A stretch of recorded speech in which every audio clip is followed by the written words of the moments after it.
নমস্কার বন্ধুরা, আমি শ্যামলী রায় স্পাইসেস অ্যান্ড ফ্লাওয়ার থেকে বলছি।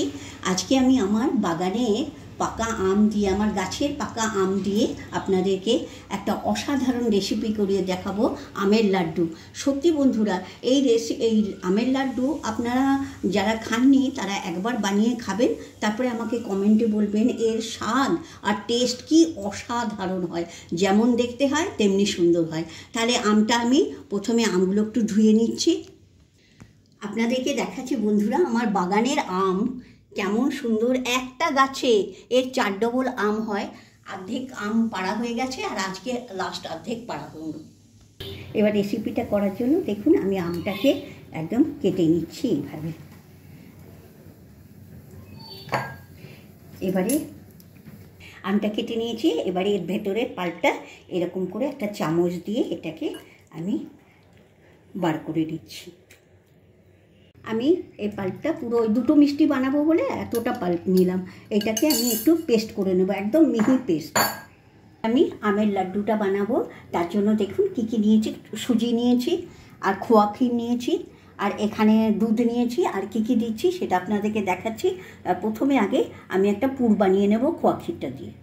এই 2 চামচ মতো, ছোটো চামচে 2 চামচ মতো চিনি দিচ্ছি। চিনিটাকে একটু গলিয়ে নিচ্ছি। দিলাম খোয়া ক্ষীরটা দিয়ে এটাকে একটা ভালো করে নাড়াচাড়া করে এটাকে বানাবো। দেখুন বাড়িতে আমার অনেক রকম মিষ্টি ছিল, সেগুলোও দিয়ে দিচ্ছি। এতে কোনো অসুবিধে হবে না, খুব খেতে ভালো লাগবে আর কম খরচে হয়ে যায়। বাড়িতে তো অনেক রকম মিষ্টি থাকে, সেই মিষ্টিটাও আমি এতে দিয়ে একটা সুন্দর পুর বানিয়ে নেব। দেখুন বন্ধুরা, আমার বাড়িতে অনেক রকম মিষ্টি ছিল আর মিষ্টিগুলো খারাপ হয়ে যাবে, এই জন্য আমি এতে দিয়ে দিলাম খোয়া ক্ষীরের সঙ্গে। দারুণ একটা টেস্টি পুর বনে যাবে। কিন্তু আপনাদের যদি বাড়িতে না থাকে তাহলে আপনারা খোয়া ক্ষীর আর একটু নারকেলের গুঁড়ো দিয়ে করতে পারেন। একটা খালি খোয়া ক্ষীর দিয়েও হয় আর তাতে একটু নারকেল দিয়ে দিলে একটু পরিমাণটা বেড়ে যাবে, খেতেও অন্যরকম লাগবে। দেখুন একদম পুরটা আমার হয়ে গেছে। এই অবস্থাতে নামাবো, কারণ ঠান্ডা হলে এটা একদম শক্ত হয়ে যাবে। এরকম একটু গলা গলা অবস্থায় থাকবে, তখন আমি নামিয়ে দিচ্ছি। দেখুন এটা একদম তাওয়াতে আর লাগছে না, তাওয়ার গায়ে আর লাগবে না, এই রকম পাকটা হবে। এদিকে নরম থাকবে কিন্তু তাওয়ার গায়েতে একটু লেগে থাকবে না। এবার এটাকে আমি একটা পাত্রতে রেখে দিচ্ছি পুরটা ঠান্ডা হতে। একটা ফ্রাইং প্যান নিয়ে নিয়েছি। এবারে ওই যে সুজিটা আমি মাপ করে রেখেছিলাম, এখানে 250 গ্রাম সুজি আছে। এই সুজিটাকে আমি চেলে রেখেছিলাম। এবার এটাকে আমি সুন্দর করে ভাজা করে নেব। দেখুন এটাকে আমি এরকম করে ভাজতে থাকবো। আমি শিম আছে এটাকে ভাজা করব। যদি আঁচটা অনেক বেশি দেওয়া হয় তাহলে একদম লাল লাল হয়ে যাবে। ভাজা হবে কিন্তু কালারটা খুব বেশি চেঞ্জ হবে না। দেখুন শিম আছে এতটা ভাজা হয়েছে, আমি 10 মিনিট ভেজেছি। এবারে একটু আমি আঁচটা বাড়িয়ে দিলাম, দিয়ে আর 2 মিনিট ভাজা করব। তাহলে একটু এই দেখুন এখন সুন্দর একটা গন্ধ বেরোচ্ছে। আর বেশি আমি এটাকে লাল লাল করবো না। এবার আমি যে পরিমাণ দুধটা নিয়েছিলাম, ওই 1 কাপ দুধ নিয়েছিলাম, 1 কাপ ইয়েতে 1 কাপ দুধ নিয়েছি। এবার দেখুন এই দুধটা দিয়ে আমি এটাকে একটু ভালো করে ইয়ে করবো। এরপরে একটু কম দিলাম এই কারণে, এরপরে যে আমের পাল্পটা পড়বে না, তাতে কি হবে বলুন তো, এই রসটা তেলতেলে হয়ে যাবে না, জলও হবে না। দেখুন এবারে এই পরিমাণ, এই 3/4 কাপ আমি এতে আমের পাল্পটা দিচ্ছি। এই পাল্পটাতেই এটা খুব সুন্দর করে ইয়ে হয়ে যাবে। এবার এই পাল্পটা দিয়ে এটাকে আমি একদম শুকনো শুকনো একটা মণ্ড তৈরি করে নেব। আমি একটু বেশি করে পাল্প দিয়েছি বলে অল্প দুধ দিয়েছিলাম। এবার পাল্পটা দিয়ে এটাকে দেখুন একদম ঘন করে এবার শুকনো শুকনো করে নেব।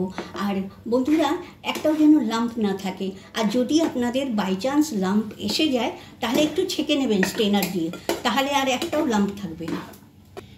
আমি এতে এরকম চামচে আমি 3 চামচ চিনি দিচ্ছি।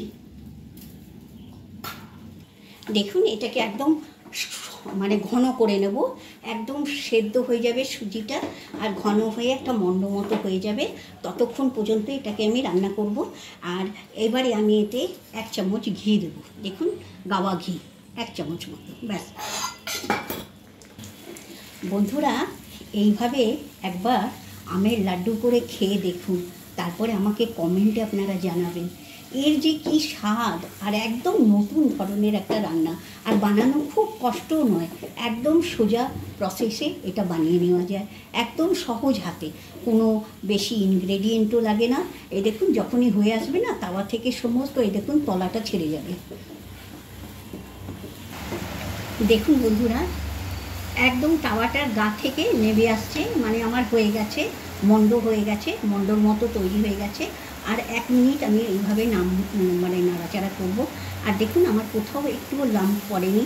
আর একটা কথা বলছি, আবার একবার বলে দিচ্ছি, যদি আপনাদের লাম্প পড়ে যায় তাহলে একটা স্ট্রেনারে করে আর একটু দুধ দিয়ে মন্ডটাকে একটু মানে দেখুন আমার মন্ডটা তৈরি হয়ে গেছে। যেই মন্ডটা তৈরি হয়ে যাবে না, তখনই আপনি দেখবেন আপনার তাওয়া থেকে পুরো এটা খুলে চলে আসছে, তাওয়া থেকে আরামে বেরিয়ে আসছে। আর একটা জিনিস দেখুন, আমার মন্ডটাতে কোথাও কিন্তু 1 ফোঁটা লাম্প নেই। আর আমি অনেকটা আমের পাল্প দিয়েছি, আমি অনেকটা আমের পাল্প দেবো বলে আমি দুধটা কম দিয়েছি। আর আগে দুধটা দিয়ে একটু সুজিটাকে একটু নাড়াচাড়া করে নিয়েছিলাম, আর তারপরে আমি পাল্পটা দিয়ে এটাকে ভালো করে মেখে মানে মিশিয়ে তারপরে এটাকে এইভাবে মন্ড করেছি। আর বললাম যে আপনাদের যদি লেগে যায় বা দানা দানা হয়ে যায়, মানে দানা এসে যায়, তাহলে আপনার লাম্প এসে যায়, তাহলে একটু ছেঁকে নেবেন স্ট্রেনার দিয়ে। দেখুন আমার মন্ডটা হয়ে গেছে, এটা তাওয়াটা নামিয়ে নিয়েছি। এবারে এটাকে একটু আমি মানে ইয়ে হতে দেবো, ঠান্ডা হতে দেবো, তারপরে এবারে লাড্ডুগুলো গড়বো। দেখুন বন্ধুরা, দেওঘরের পেড়া হয়ে গেছে, একদম দেওঘরের পেড়া কি সুন্দর শক্ত মতো হয়ে গেছে। এবারে একটু আর আমার পাউডারটা বেঁচে ছিল, এই এলাচ গুঁড়োটা, সেই এলাচের গুঁড়োটা এতে দিয়ে দিচ্ছি, দিয়ে এটাকে ভালো করে মাখিয়ে গোল গোল লাড্ডু পাকিয়ে নেব। দেখুন এরকম গোলাগুলো এরকম গোল গোল করে এইরকম গোল পাকিয়ে নিচ্ছি, এরকম করে ওই পুরটা ভেতরে একটা পুর দেবো। এই দেখুন একটু করে লেচি নিয়ে এরকম গোল করে পাকিয়ে দিলেই হয়ে গেল লাড্ডু। দেখুন আমি এখান থেকে এরকম করে গোল এক একটা করে লেচি কেটে নিচ্ছি, লেচি পাকিয়ে নিচ্ছি। এবার এটাকে দেখুন হাতে করে এরকম করে ডলে দিচ্ছি একদম গোল করে, তারপরে এই যে এইরকম করলাম। আর এর মধ্যখানে একটা ওই যে লাড্ডুগুলো পাকিয়ে রেখেছি, এই গড়াটা একদম সোজা, এই মাঝখানে এটা দিলাম, দিয়ে এটাকে মুড়ে দেবো, মুড়ে গোল পাকিয়ে দেবো। তাহলে আমার ম্যাঙ্গো সুজির লাড্ডু রেডি। আমের লাড্ডু একদম দারুণ দুর্ধর্ষ স্বাদের একটা আমের লাড্ডু রেডি হয়ে গেল। দেখুন লাড্ডুটা দেখতে কত ভালো আর সুন্দর লাগছে। হাতে তালুতে একটু ঘি মাখিয়ে নিলে দেখতে খুব সুন্দর চকচকে হবে। এবারে এটাকে গোল করে মধ্যখানটা রাখলাম। হ্যাঁ, এবারে দেখুন এই যে আমি এই পুরটা দিয়ে দিচ্ছি, দিয়ে দেখুন পুরটা দিয়ে এটাকে এরকম করে মুড়ে